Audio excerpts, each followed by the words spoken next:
Hello everyone, welcome once again to Best Recipes with Sharon. Today we're going to be making a delicious maple squash soup.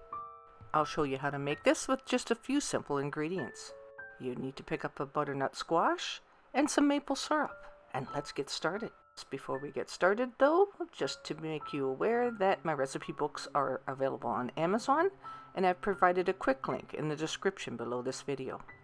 Okay, so let's get started at making this warm and comforting soup. This soup has a delicate, sweet, and nutty flavor.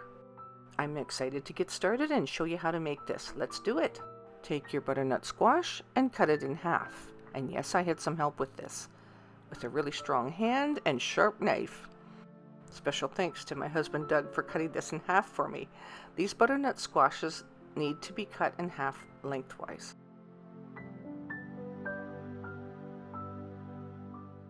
Now simply scoop out all of the seeds, and I do that by using a teaspoon and a sharp paring knife to make sure that I've got it all.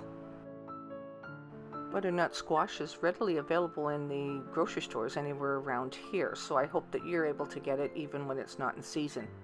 It's a versatile squash that's used in a lot of different dishes, and even though we're going to puree it, I'm going to roast it first because I want the flavor that comes from roasting it.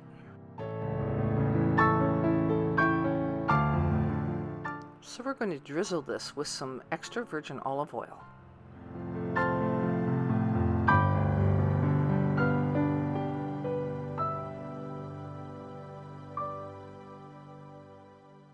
And I just painted a little bit to make sure that it's spread out all over the top.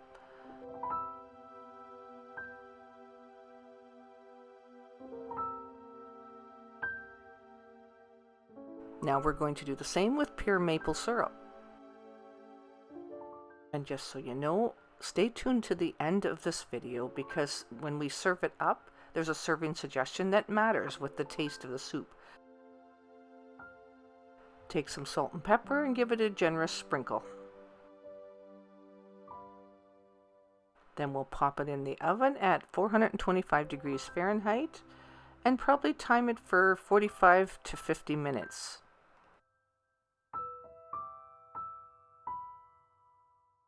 We want it to be golden brown on the edges like this and cooked through, caramelized with that maple syrup on it, and boy are we going to start with some flavor right off the bat. Now you might have to let this cool down a slight bit so that you can work with it, but go ahead and start melting some butter in a large frying pan. So I'm going to say about a tablespoon of butter and add about a teaspoon of extra virgin olive oil as well. While we're waiting for the roasted butternut squash to cool down, we'll chop some onions. We'll need some sweet onion and chop that till it's reasonably fine, and so probably about a half of a sweet onion, and then put that into the butter and saute the onion until it's lightly golden brown. Now take your butternut squash and whatever's left in the butternut squash after roasting, dump it in with the onions, and that would be your olive oil and your maple syrup. Start scooping out the cooked squash and add that to the frying pan with the onions. Now I'm only going to make enough soup for about 2 people, so I'm going to use half of this butternut squash and save the rest for another meal.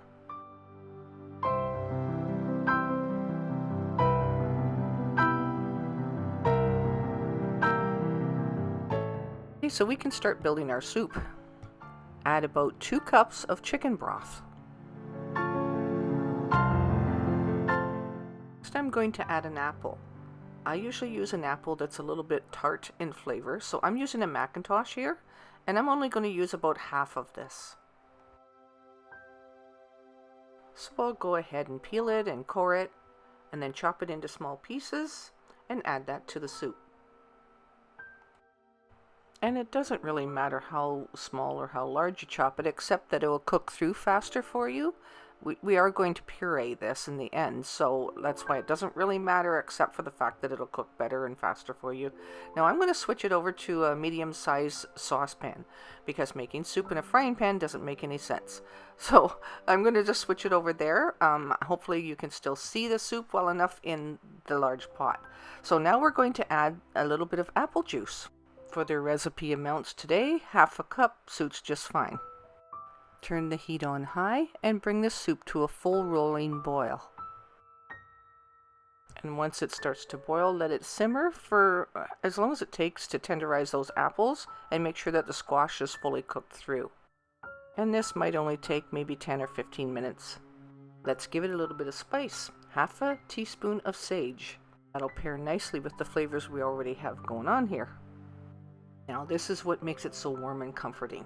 And nice and creamy too. Let's add a generous half cup of rich cooking cream. Coming along pretty good now. This is so rich, creamy, and comforting. Can't wait to have a bowl. So we've mixed it all together and we're going to add that to the blender and we're going to puree this until it's really nice and smooth and creamy. And then we'll be ready to serve it, and there'll be one last serving suggestion that you'll need to stay tuned for. Let that puree until it's silky smooth. Now I want to make sure that that soup is really hot, so I poured it back into this saucepan and I'm going to heat it up until it steams. Then serve it up in your soup bowls.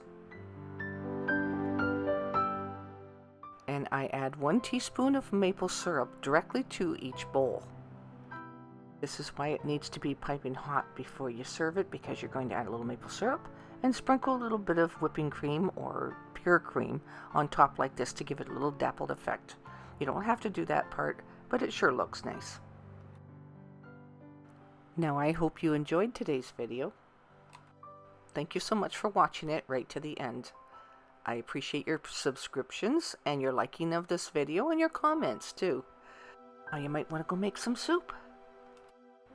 And until next time, happy eating!